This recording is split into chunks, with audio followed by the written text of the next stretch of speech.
Salut la gang, Dave 4x4 Setup Magazine. On est de retour chez Map Offroad avec Étienne. Quand on fait de la trail, vous le savez, là, ça vire pas toujours comme on veut que ça vire. Fait que souvent, on va rester pris, on va avoir besoin de se déprendre. On a besoin pour ça d'équipement, du recovery kit, comme on dit, du kit pour se déprendre, pour se sortir du pétrin. Étienne, je veux que tu me parles. On va parler plus en surface aujourd'hui, mais on va parler quand même de plusieurs pièces d'équipement pour nous aider. Je veux que tu commences par me parler des plaques de désenlisement. Par rapport, mais je l'ai refaite 4 fois, celle-là, avant de le dire comme il faut. On dit tout le temps MaxTrax, mais c'est pas nécessairement vrai, Étienne. Non, comme tout réfrigérateur n'est pas nécessairement un frigidaire, puis tout mouchoir n'est pas nécessairement un Kleenex. C'est le nom, en effet, d'une marque qui est très connue, très bonne qualité. Il y a d'autres options. Je veux que tu me parles de MaxTrax en premier. Les points un peu, les points qui fait son honneur aussi du nom. Pourquoi ça vaut si cher, puis pourquoi c'est un nom qu'on voit beaucoup? Bon, c'est un nom qu'on voit beaucoup parce que c'est probablement celui qui est le plus connu. C'est un produit qui a été développé, qui a été créé en Australie. Donc, c'est les premières plaques de désenlisement qui ont été disponibles sur le marché, puis après ça, ils ont été copiés. Au niveau de la qualité, c'est évident qu'un MaxTrax va être de qualité supérieure. Si on fait juste parler de garantie, Dave, le MaxTrax, il est garanti à vie, versus un produit asiatique qu'on va trouver ou quoi que ce soit qui va être garanti 1 an, parfois 2 ans, dépendamment du produit qui est utilisé. Ensuite de ça, la conception d'un MaxTrax versus une autre plaque, souvent, ils sont un petit peu plus longs, un petit peu plus larges. Les crampons ne sont pas faits de la même façon. Puis, comme on a été à même de le voir tantôt, au toucher aussi, le plastique est différent versus un autre produit. Donc, c'est ce qui va différencier un MaxTrax d'un autre type de plaque. Par contre, est-ce qu'on est obligé d'avoir un MaxTrax? Encore là, ça revient toujours aux besoins que tu as en tant qu'utilisateur. Est-ce que tu vas utiliser ça de façon sporadique ou tu vas l'utiliser de façon quotidienne ou régulière? Oui, je vois ça parce que je le sais, vous le savez au magazine, j'aime pas dire que il y a des affaires cheap que ça vaut pas la peine. C'est une question de budget, puis c'est pas à moi de juger l'argent que vous voulez mettre sur un produit. Vous offrez aussi d'autres marques plus génériques qu'on appelle, qui sont pas de la marque MaxTrax. On va peut-être jouer sur la garantie, qui sera pas une garantie à vie comme ça. C'est sûr que la résistance du produit, peut-être, le type de matériau, le crampon, les attaches aussi, que je vois, il y a beaucoup de possibilités pour l'attacher après votre véhicule. Tout ça, c'est bien beau, c'est très positif. Mais je pense que vous avez des produits aussi un petit peu plus abordables. Pour monsieur tout le monde qui ne sert pas de ça au niveau de compétition, pour faire des méga excursions, ça peut quand même faire. Oui, absolument. On a des produits comme celui-là ici, qui est une plaque de désenlisement qui va principalement faire la même job. Dans le fond, la job, ce qu'on veut, c'est sortir du trou, sortir du pétrin. Elle va faire la job. Peut-être qu'elle ne le fera pas aussi souvent que le MaxTrax. Elle a peut-être une durée de vie qui est plus limitée. Mais encore là, pour un utilisateur occasionnel, ça peut faire le travail amplement. Cool. J'aime qu'on ait des options de prix. Super intéressant. Donc, plaque de désenlisement, c'est un peu comme une winch. Ça ne veut pas dire que c'est nécessairement de quoi qui est super le fun d'investir. Vous en servirez peut-être vraiment pas souvent. Mais des fois, on le sait, la fois qu'on en a besoin, si on ne l'a pas, ça peut virer au cauchemar assez vite. Merci. Première pièce d'équipement qu'on vous présentait aujourd'hui, les plaques de désenlisement. On va continuer dans le recovery, comment se sortir du pétrin quand on est dans le trouble. On a parlé tantôt de treuil, de winch. On va faire une émission spéciale, Étienne, juste sur ça, parce qu'il y a beaucoup de questions. Warren, je vois que tu as du Trail FX, Smittybilt, on me demande souvent champion, Costco, les qualités, les garanties, rebuildable, pas rebuildable, de compétition, pas de compétition. On va tout parler de ça dans une émission complète. C'est un sujet qui est plus compliqué, on va en parler plus en détail. Aujourd'hui, on parle plus d'équipement. Câble d'acier, câble synthétique. Ça aussi, ça revient beaucoup au magazine. J'aimerais ça que tu me dises comment tu fais pour orienter ton client, synthétique ou câble d'acier? Comment tu fais pour dire c'est quoi qu'il a besoin? La première question qu'on va leur demander, c'est l'utilisation qu'il va en faire.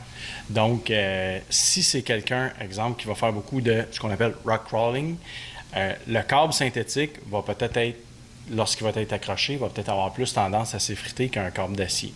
Donc, à ce moment-là, on va privilégier l'utilisation d'un treuil avec un câble d'acier. Si c'est quelqu'un qui l'utilise de façon occasionnelle, à ce moment-là, dépendamment du choix, ça peut être câble d'acier, câble synthétique. Il y a aussi des notions de sécurité, si on veut, qui peuvent être rattachées le choix du câble d'acier versus synthétique.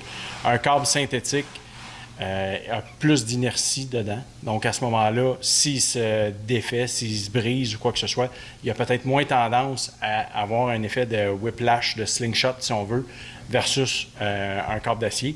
Donc, c'est vraiment en posant des questions sur l'utilisation que la personne va faire de son treuil qu'on va être en mesure de bien identifier si tu plus câble d'acier versus câble synthétique.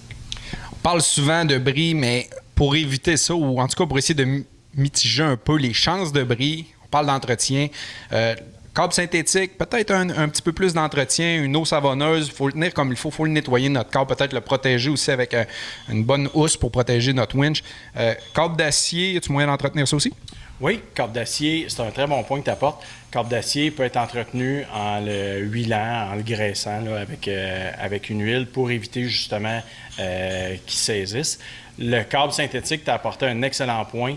Le nettoyage à l'eau savonneuse est quand même important à chaque utilisation que tu fais de ton treuil et de ton câble, de bien le nettoyer, parce que le sable qui peut rentrer dans le câble synthétique va avoir un effet un peu de lame de rasoir de couteau sur ton câble. Donc, ça peut favoriser le sectionnement du câble. Donc, si on parle sectionnement aussi, vous avez tous déjà vu des vidéos d'horreur que ça revole puis le câble vient péter dans le windshield en arrière ou peu importe, sur les personnes, ça peut être dangereux. Petit truc, on a déjà parlé au magazine de mettre un poids mort sur votre câble pour vous protéger, mais il y a mieux qu'un fameux jacket que nous autres, on a déjà mis parce que ça peut faire quand même. Vous avez ça ici qui est fait expressément pour ça, Étienne? Oui, c'est ça. Donc, c'est comme une petite veste, si tu veux, qui a un velcro que tu attaches par-dessus ton câble, tout simplement. Cette veste-là, elle a un poids dessus. Donc, à ce moment-là, si jamais il y avait un bris, un sectionnement, le câble va tomber automatiquement à ce moment-là. Fait que comme on peut voir, l'inertie fait que le câble va tomber, il n'y a pas de spring back. Le câble ne va pas revenir, dans le fond, il ne peut pas frapper les gens. Tant qu'à être dans les accessoires de remorquage, on parle plus de winch, de câble, etc. Poulies, vous vendez aussi des poulies. Pas besoin de vous expliquer comment ça fonctionne une poulie, mais ce que je veux apporter comme petit point, Étienne, si tu me permets, faites attention au rating des choses. C'est-à-dire que, comme on voit ici, tu as un câble qui est 20 000 livres. Si vous avez acheté des D-Link ou peu importe, sur Amazon, qui sont sans les vitesses, une chaîne est aussi faible que son maillon le plus faible, c'est-à-dire que vous allez courir des risques que quelque chose snappe quelque part sur votre système. Donc, respectez toujours les ratings, que ce soit des poulies, des câbles et tout autre accessoire qui va avoir une force à transmettre lors de votre remorquage. Bonne paire de gants, si vous utilisez des câbles d'acier, c'est toujours pratique, ça fait mal. Des fois, on se rend des choses dans les mains. Autre accessoire de remorquage, Étienne, tu pourrais nous suggérer? Il y a les fameux câbles kinétiques, donc les straps ou les slings que les gens appellent kinétiques, donc qui vont avoir un peu, eux autres aussi, d'inertie dedans, donc ils vont avoir une extension qui va être moins dure, on va se le dire, là, sur le châssis du véhicule lorsque tu as à te déprendre ou à tirer quelqu'un, qui va donner un coup qui est moins fort. Il y a ça, il y a les manilles, les shackles, si on veut, qui sont souples. Encore là, question de sécurité.